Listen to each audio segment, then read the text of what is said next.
학교의 언론 3사는 방송국, 학보사, 그리고 미러사로 이뤄져 있습니다. 방송국은 매일 제작한 영상과 오디오 방송을 송출하며 학보사와 미러사는 각각 성신학보와 영자신문, 미러를 정기적으로 발간하고 있습니다. 이렇듯 학생들의 눈과 귀가 되기 위해 노력하고 있는 성신여대의 언론 3사. 하지만 과연 이들 자신은 진정한 소통을 한다고 생각할까요? 언론 3사를 대표하는 한 학생에게 교내 언론의 실태를 들어봤습니다. 학생들이 그냥 관심이 없는 것 같아요. 그냥 저희들만 열심히 하고 있으면 그냥 저희를 보고 있는 사람 아무도 없는 거예요. 그냥 저희끼리만 저희 역할에 충실하고 저희만의 플레이라 해야 되나. 학우들과의 소통의 문제를 지적했던 언론사 측의 말에서 알 수 있듯이 교내 언론과 학우들 사이엔 보이지 않는 벽이 존재합니다. 학우들의 참여가 필요한 방송에서도 실제 참여율은 매우 저조하며 학생들이 의견을 낼 수 있는 경로가 다양하지 않은 것이 현실입니다. 언론사가 스스로 지목한 교내 언론의 문제점.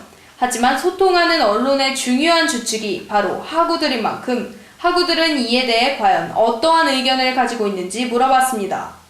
아무래도 학생들이 신문을 잘 중요하게 생각하지 않아서 학생들 사이에 신문이 별로 존재감이 없는 게 가장 큰 문제가 아닐까 싶어요. 최근엔 우리 학교의 언론 3사가 제 역할을 하지 못한다고 판단해 성신 퍼블리카란 또 다른 언론이 만들어졌습니다. 무엇이 교내 언론의 가장 큰 문제점인지 또한 그 해결책은 무엇인지를 성신 퍼블리카 회원에게 들어봤습니다. 언론의 가장 본질적인 기능은 비판적인 보도 기능을 수행하는 거잖아요. 그런데 지금 학내 언론들은 그런 기능을 수행하지 못하고 있잖아요.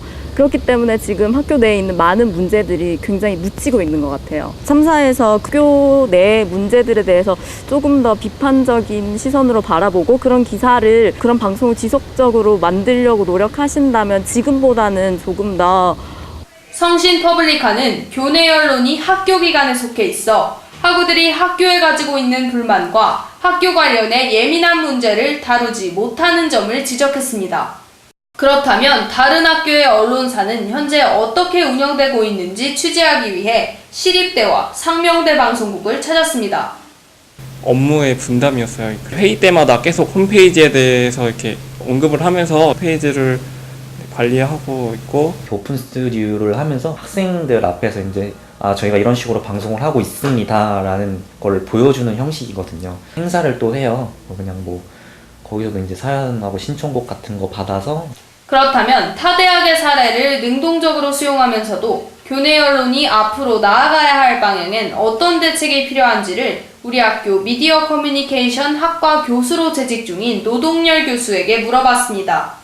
그러니까 기본적으로 이 학교의 언론 3사의 문제가 무관심이라면 그 무관심을 관심으로 바꿀 수 있는 노력이 필요하다는 거죠. 네, 관심사 이슈를 선택하는 능력, 그리고 인원이 더 많아야 돼요. 그 다음에 두 번째로 강조하고 싶은 것은 그렇게 취재를 잘하게 하기 위해서는 지금 있는 언론 3사의 조직 구성을 훨씬 더 강화시켜야 된다는 거예요. 타 대학 언론사의 경우 SNS를 통해 학우와 소통하며 적극적인 홍보로 언론사를 알리는 등 대학 언론의 존재를 어필하고 있었습니다. 더불어 학교 관계자 측은 교내 언론사의 역할로 방송에 대한 책임감과 기자 정신의 필요성을 강조했습니다. 이와 같이 대학 언론과 학우들의 쌍방적 소통을 이뤄내기 위해선 학우들의 적극적인 참여와 함께 대학 언론인의 기자 정신이 필요합니다. 학우들에게 외면을 받는 존재가 되어버린 교내 언론 3사. 진정한 소통의 매개체가 되기 위해선 우선 언론 3사에서 자체적 해결책을 만들어야 합니다. 또한 타 대학 언론의 모범 사례를 능동적으로 수용하는 태도가 필요할 겁니다. 갑을 관계가 아닌 모두가 함께 만들어 나가는 성신여대의 언론이 되길 기대하며 SEBS 뉴스 이민정이었습니다.